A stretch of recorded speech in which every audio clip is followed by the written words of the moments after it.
Hello and welcome. My name is Scott Tiffney, Librarian and Director of Information Services here at the American Philatelic Research Library.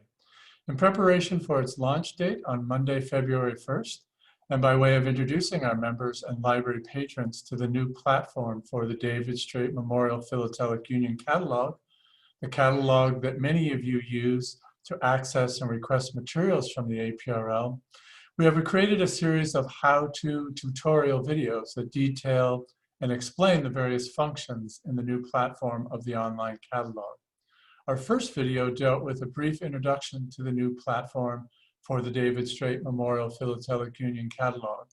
This video will deal with getting you started with searching the new online catalog, specifically how to create a basic search for materials in the online catalog, where and how this is done, as well as how to conduct an advanced search with many options that exist in the new platform in order that you can build and execute a search of the catalog using multiple search terms and multiple search fields. With that, let's get started. So here we are on the home page of the American Philatelic Society. We're going to go through how we get to the online catalog again. So under Services, we look for Library and we click on that link. And it takes us to the home page of the American Philatelic Research Library. On Monday, February 1st, you will go, as you do now, to the second section of this page, accessing our library collections. And the first item in that section is search our library holdings using the online catalog. And there's a link for online catalog. On Monday, February 1st, when we click on that link, we'll be taken to this page. This is the new platform for the David Strait Memorial Philatelic Union Catalog. We talked about a little bit about some of the features on this first page of the catalog in our first video. But if we take our cursor and scroll across the top of the page, we can sort of highlight any of these tabs across the top of the page. And then we just click on them to go to those options. So we're going to start with how to do basic searching in the new online catalog. One of the most basic searches you can do, if you notice across the top here, there's an alphabetical list of letters across the top of the page. So up in this area here. If we click on any one of these letters, we will be taken to a list of all those items in the database whose titles start with that letter. So if I click on A, B, C, or D, and ongoing, if we type on any one of those letters, it'll show us titles in the database that start with that letter. So I'm going to click on Q, and it takes a moment or two, and it returns with a list of all those items in the database whose title starts with the letter Q. So I can scroll down this list and you can see all the different things. And it's not just book titles, it's not just journal titles, it's also articles, it's also exhibits, it's anything that's in the database regardless of format. If the title of that particular item starts with a Q, it'll appear in this list. It will also give you a complete list of everything that's in the catalog. So not just things that are in the APRL collection, but are in any of the collections in the online catalog from the other partnering libraries that are part of the catalog. So you'll notice over here that we have not applicable, and that's just referring to journal articles where they're not held in a specific library. They're just a reference to a particular article in a particular journal. But if I want to see what holdings are in a particular library, I can go across the page here to where it says library on the right-hand side here, and it will sort this list by library. And if I click on that link, it sorts it alphabetically, and with APRL being the first letter or the first library in the catalog alphabetically, you'll get the APRL records first. And you can scroll through this list. And again, anything that starts with the letter Q in the title will appear. So for example, we have the Quaker Philatelist Journal, where it's found in the APRL collection, where it's located in the library. It's a journal, and if we click on that, we'll get a little more detail about the Quaker Philatelist Journal that appears in the APRL collection. If I go back to the full list again,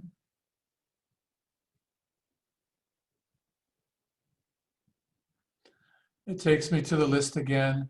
Another interesting feature, just in a very basic search after clicking on a letter of the alphabet, is you'll notice here on the left-hand side, it gives you further terms which can refine this search, which can sort of pare this search down. So say, for example, I want to find it in a particular library. I can select that here under location. If I just put a check mark in one of these boxes, it'll show me only those titles that appear, that start with the letter Q, that appear in a particular library. But I'm going to do a search, or I'm going to refine my search by clicking on only those that are in the database as a book. And so if I put a check mark by book, if I give it a moment, it'll return with all of those items that start with the letter Q in the title of a book. And again, I can click on any one of these, and it'll give me a little further information about that book. And you'll notice that the book starts at the letter Q. If I want to do a very basic search using search terms, that again is on this first page of the new catalog, and that would be in this text box up here just below where our tabs are. So if I put into search terms, and I'm going to put in terms Williams and fundamentals, I'm going to do a search that I did in the first video, the first video, which I want to find the fundamentals of philately by the Williams brothers. So I put those terms in here, and I would click search. The one thing you should know about this text box for doing a very basic search, all it does in this very basic search text box is and terms together. So if I put Williams, fundamentals, philately in this text box, it will and those terms together. And what it's going to do when it searches under those terms, it's looking for every record in the database that has the terms Williams and fundamentals and philately. It will search any field that's in a record. The only field it will not search is the location field. So I can put in this text box Williams, fundamentals, and then the acronym for the American Philatelic Research Library, APRL, because it won't find that term in any other location than in that location field. So what you want to put when you're doing a basic search using this text box are only terms that will appear in things like the title, things like the notes field, the keyword field, the author field. So an author's name, usually just a last name, a word that appears in the title, or a keyword. And when I'm happy with the terms I put in there, you can put as many terms in there as you want, just remembering that those terms are going to be anded together. And you will have a list, it'll only retrieve those records in which those terms appear in that record. So if I click search, it'll find and highlight, as you notice in the list below, everywhere where those terms appear together in a record. They don't have to appear in the same field. They don't have to all appear, say, in the title or in the author field. They just have to appear anywhere in the record. So if I click on a record, you'll see where it found the different locations where it found those terms. It found fundamentals in the title. It found Williams in the author field. The author field's over here. It also found those terms, the Williams term, in the notes field. So that's how you would find those particular terms and where it's finding those terms when you do a basic search like this. If I want to pare down or refine my search, again, like I showed you earlier, again, we have terms on the left-hand side of the screen, and all I would have to do is put a check mark in the box beside that. So for example, I only want to find the books that have those two terms in them. I would put a check mark in books, and it would find only those records in the database that are a book, where it finds both fundamentals and Williams. And if I want to sort this list, again, I can sort of click on library over here, and it will sort this list alphabetically by library. And as as expected, it will return the APRL terms to the top of, or APRL records to the top of the list. If at any point I want to switch the layout of how these items appear, I can click on Switch Layout. And it gives me a little different way of looking at this same list. It will also tell me in this gray box at the top here, underneath where it says Switch Layout, it'll tell me how many records it found with those terms that I created in my search list. So that's a basic search using two terms, in this case, in order to find records. Now I'm going to take you to doing a more advanced search and some of the options that are available for an advanced search. I showed you a little bit about this in the first video, and I'm sort of going to do a similar search to that. We're again going to try and find the fundamentals of philately by the Williams brothers. So if I go at the top here where it says all fields, and I want to find those only in the APRL collection. So if I click on library, and it'll change this to exact because this is an exact list of acronyms for each of the libraries in the catalog. The pull down list that will appear, I'll click on APRL. And with any sort of advanced search functions that you've searched in other databases or in other catalogs, you always have three options between fields, between the search term fields that you have. There's and, or not.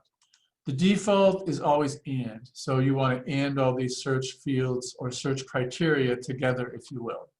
So here we're going to sort of and those together as well. The next one I'm going to search for is the title. And I'm going to look for a keyword, and the keyword I'm going to look for is fundamentals in that field, in the titles field.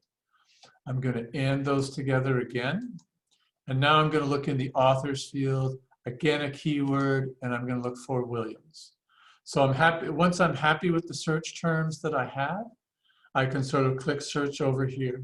If I want to add search terms, if I really want to do a pretty complex search, I can, these two little boxes here below the last search term area, I can click on this green one and it can keep adding search fields for me to search. If I want to take away search fields, I click on the one just to the right of it and it'll take away search term fields. So now if I'm happy with my search, I can then click on search. And again, it's going to give me a list of those records in the database that have those terms that are found at the APRL. You'll notice APRL down here on the right-hand side, and it finds those terms in the title field and in the author field. And again, I can click on any of these highlighted records and sort of go to more detailed information about those particular records. Again, I can switch my layout if I want to view those in a little different type of layout. Another type of searching that I want to show in advanced searching is called proximity searching. So I'm going to clear my search. Again, I'm going to look for records in the APRL. I'm going to do the same type of search. I'm going to look in the title field, only this time I'm going to do what's called proximity searching.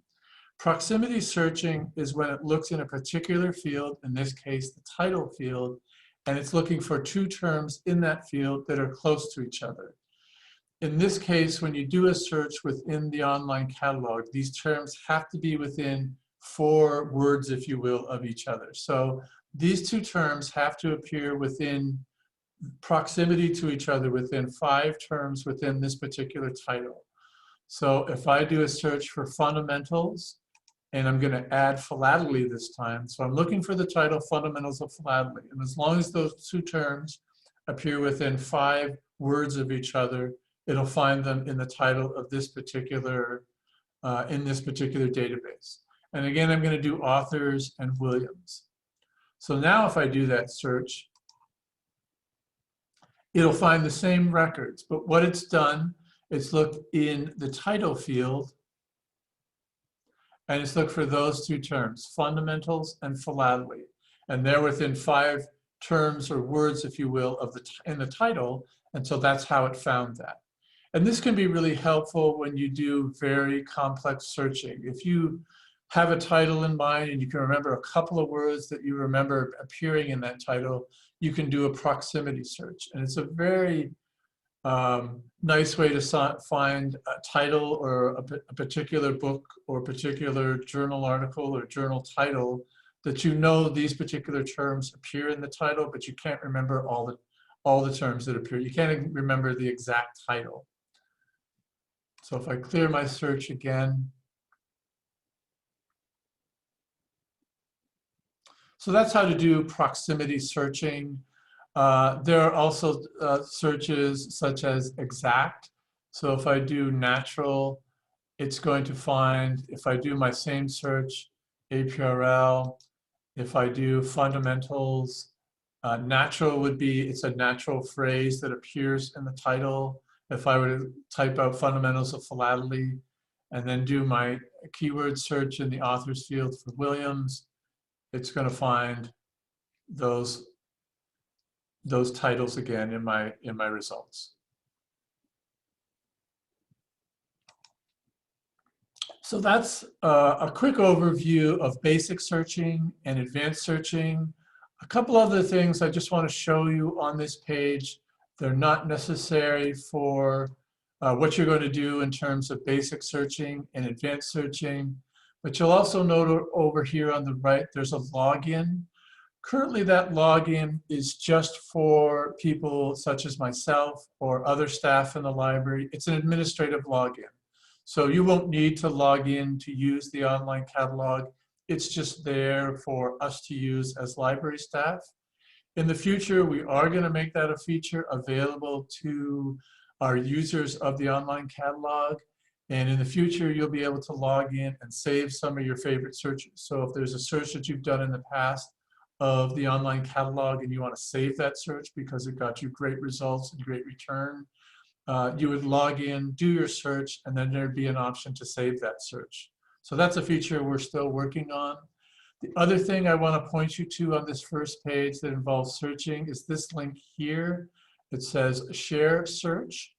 Currently, that's sort of just a dead link. It won't take you anywhere. If I click on that, it's just going to take you to this page again, or whatever page you happen to be on at the time. In the future, again, if once we have this set up, this will be something where you can share your search with someone else. So say if you do, again, a search that got you really great results when you search the online catalog, and you want to share that with someone else, you find that, hey, I did a search of American revenues and it really got me a great return when I did this search, and you want to share those search terms of how you did that search, this is a link that you would use in order to share that search and email it to someone else so that they can do that same search in the online catalog and find the same results. So that was a quick look at how to create and execute a basic search and a more detailed advanced search in the new platform of the David Straight Memorial Philatelic Union Catalog, as well as some further options you can use to refine your search results. Our next video will deal with how to create and submit a library request to the APRL from the online catalog, whether you are submitting a request to borrow materials from the APRL collection, a request to purchase items from our surplus inventory of duplicate material, or if you are submitting a research request to the library. In the future, we will present further video tutorials explaining still more features of the new online catalog. With that, thank you for watching, and thank you for your ongoing support of the American Philatelic Research Library.